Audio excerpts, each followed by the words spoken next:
Selamat pagi semuanya. Selamat pagi, Pak. Izin, Pak, di sini kami akan mempresentasikan tentang UAS kecerdasan buatan. Di sini ada kelompok kami, yaitu Morgan Laki Rise Siregar, Mikael Siringo-Ringo, Yosua Andreas Nababan, Arnold Pasodung, Jason Luhur, Fadila Muhammad Tinaga, dan Tegar Wicaksono Naibaho. Next. Jadi di sini kami akan membahas tentang pengolahan data.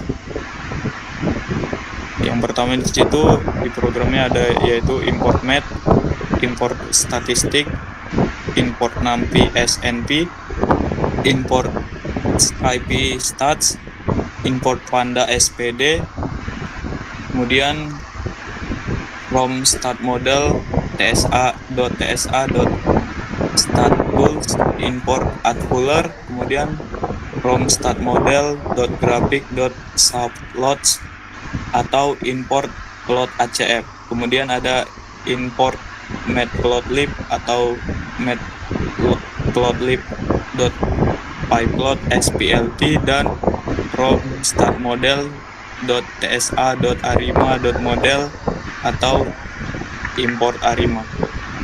Next. Jadi semuanya itu punya fungsinya masing-masing. Contohnya import math.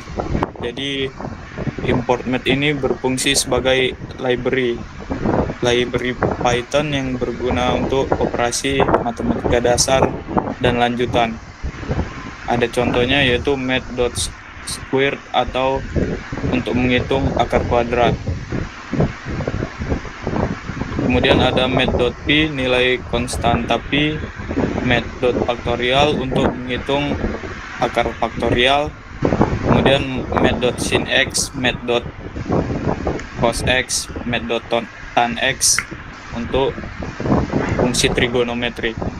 Kemudian di sini ada import statistik.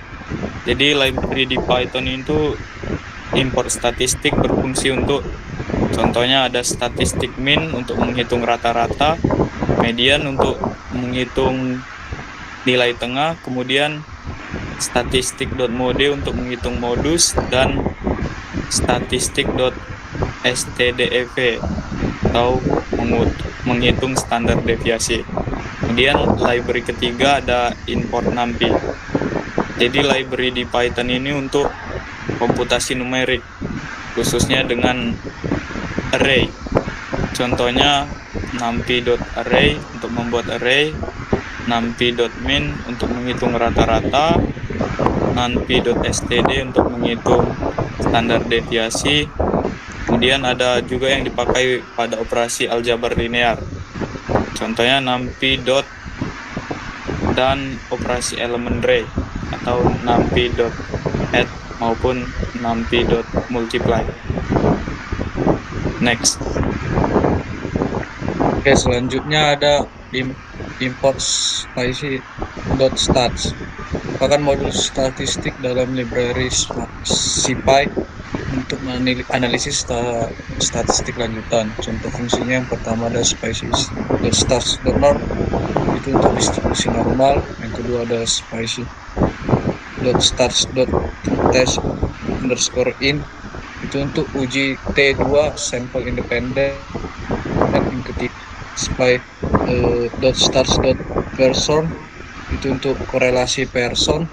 Yang keempat ada spy.stats.c2_contingency, itu untuk uji T-square untuk tabel contingency.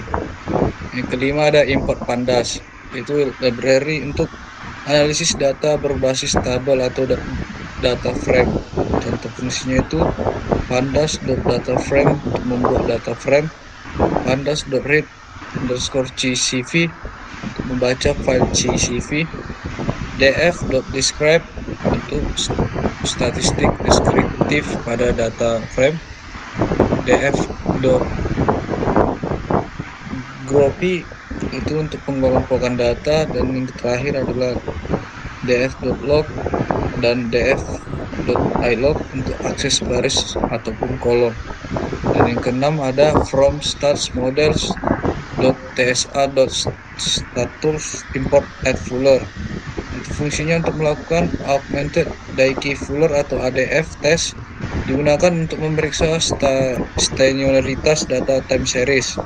Kegunaan memeriksa apakah data time series memiliki akar unit. Nilai p-value-nya yang rendah di bawah 0,05 menunjukkan bahwa data stasioner. Next. Yang ketujuh ada from stats models .graphics.tsa plots import plot _acf. Fungsinya membuat plot autocorrelation function atau ACF. Digunakan untuk menganalisis korelasi antara lag dalam data time series. Kegunaan mengidentifikasi pola dalam data, membantu menentukan jumlah lag yang relevan dalam model ARIMA. Yang kedelapan, import matplotlib .pyplot as PLT. Fungsi library visualisasi untuk membuat grafik data. Kegunaan membuat berbagai jenis grafik seperti line plot, bar plot, histogram, dan lain-lain. Membantu eksplorasi data secara visual. Kesembilan ada from stats model .tsa.arima.model import ARIMA. Fungsi membangun dan menyesuaikan ARIMA atau auto regression integrate moving average. Digunakan untuk pemodelan data time series. Kegunaan membuat prediksi berdasarkan pola data time series, menangani data non-stasioner melalui pengintegrasian.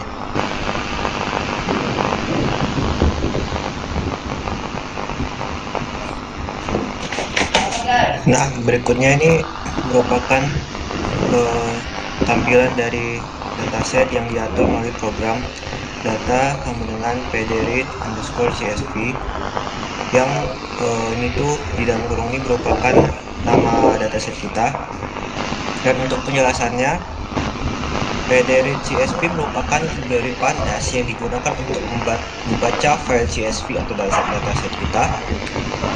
Kedua, wiki tsl_csv merupakan file dataset atau file data CSV yang akan dibaca ataupun ditampilkan. Berikut adalah data wiki tsla CSV yang sudah dijalankan.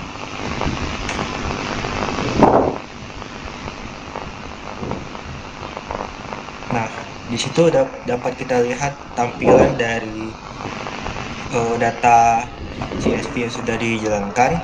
Yang pertama, untuk penjelasan skewness itu untuk mengukur asimetri distribusi data terhadap distribusi normal, di mana ketika nilai skewness bernilai 0, yaitu menunjukkan distribusi simetris yang sempurna atau normal.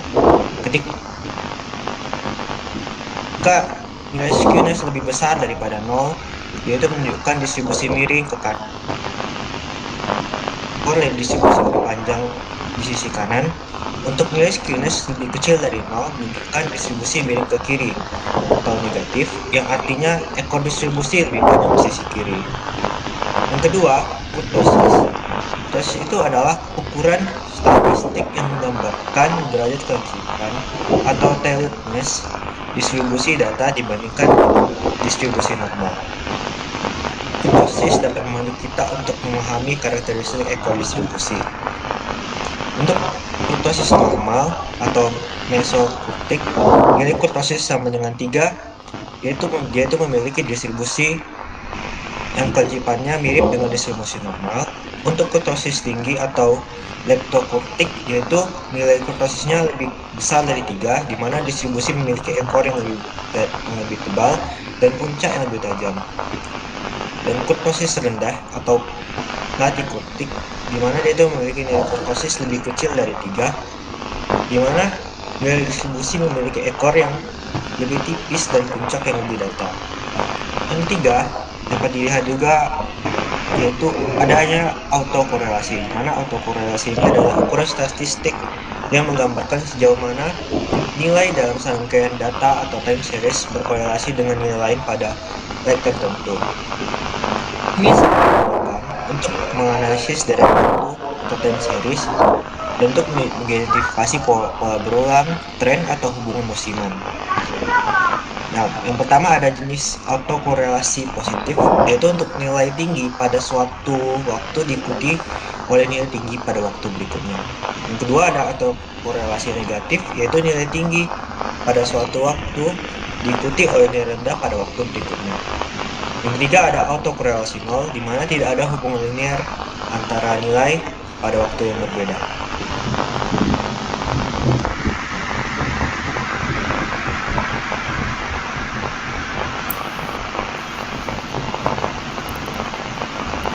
Dari data yang di atas merupakan nilai berupa pembelaan rata-rata serta nilai tengah, nilai maksimum, nilai skewness, serta nilai proses dan juga autokorelasi dari hasil dari data set yang kita gunakan.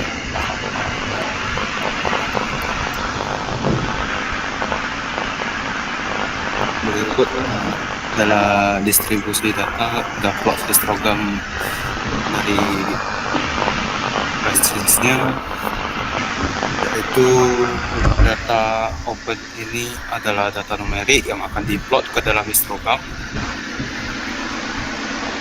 Bin sama dengan 50 menentukan jumlah interval atau bin dalam histogram.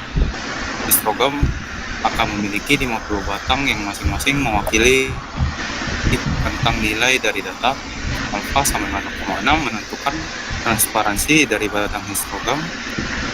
Nilai alpha berkisar antara 0 sepenuhnya transparan hingga 1 sepenuhnya solid. Dalam kasus ini, batang histogram akan memiliki transparansi sebesar 60%. Alert sama dengan G menentukan warna histogram dan G menunjukkan warna hijau atau green.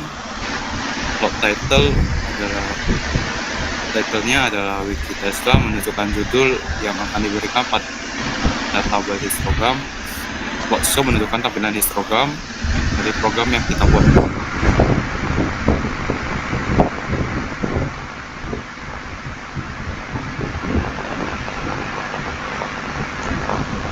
Baik, untuk selanjutnya adalah berikut adalah hasil program histogram yang telah kita jalankan terhadap file Wikitesla.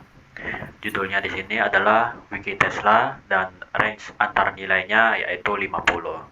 Histogram di sini kita pakai warna hijau berdasarkan slide sebelumnya.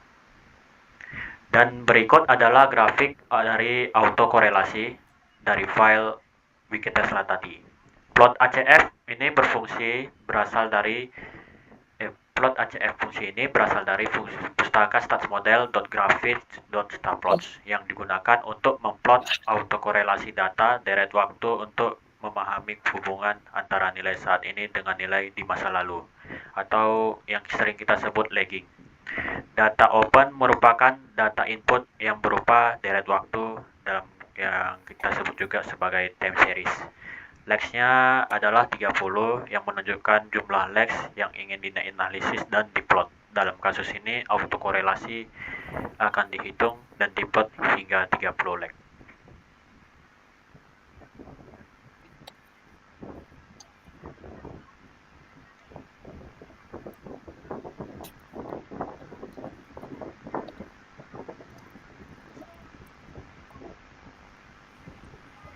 Fungsi yang digunakan pada grafik ini sama dengan data pada grafik autokorelasi sebelumnya. Yang membedakannya hanya fixed size-nya, dan data ini merupakan data histogram dalam bentuk line yang terhubung atau disebut line plot. Fixed size sama dengan 15,6 menentukan ukuran grafik dalam satuan inci, dengan lebar grafik diatur menjadi 15 inci dan tinggi grafik menjadi 6 inci. Ini memberikan plot yang lebih besar dan lebih mudah dianalisis, terutama untuk dataset besar.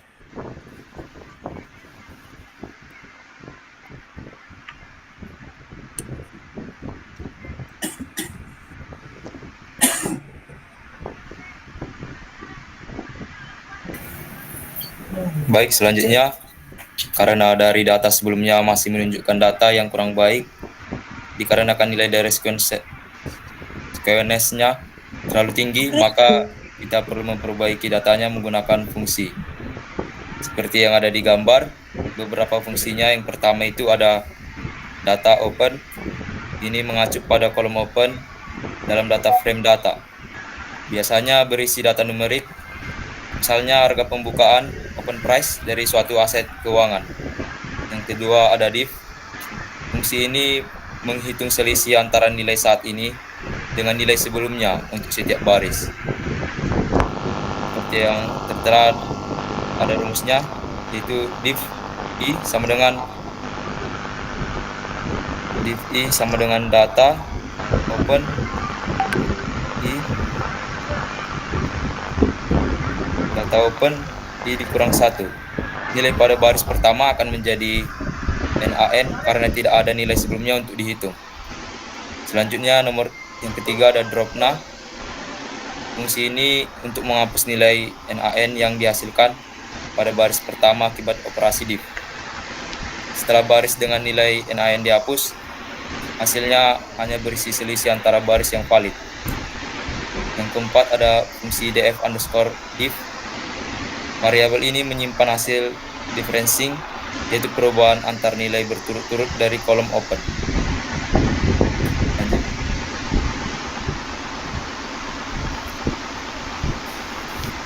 Kemudian untuk penampilan prediksi dari dataset yang kita punya tadi, kita memakai fungsi predictions 1.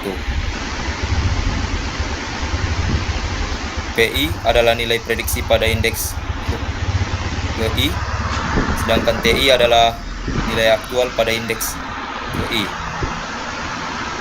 Mengimpor fungsi mean square error dari pustaka Scikit Matrix yang digunakan untuk menghitung mean square error atau MSE antara nilai prediksi dan nilai aktual. Menghitung root mean square error RMSE yang merupakan akar kuadrat dari RMSE memberikan gambaran seberapa jauh prediksi model dari nilai aktual dalam unit yang sama dengan data asli. Berikut adalah gambar grafik dari histogram setelah perubahan datanya. Saya kembalikan ke moderator.